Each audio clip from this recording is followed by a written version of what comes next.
ഒരു കുഞ്ഞ് ജനിക്കുമ്പോൾ മുതല് അതിന്റെ അച്ഛനും അമ്മയും ഓരോ കണക്കൂട്ടിട്ട് തുടങ്ങും.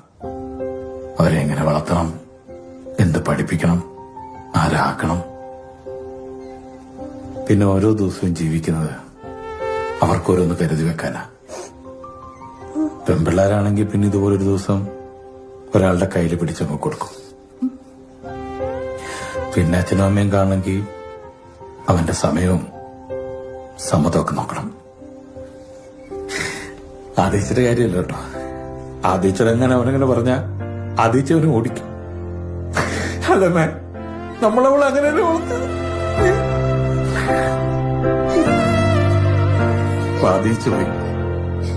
നാളെ ഒരു ദിവസം പൊന്നൂസും പോവില്ല. അന്ന് ഞങ്ങൾക്ക് എന്തൊരു വിഷമം ഉണ്ടാവും.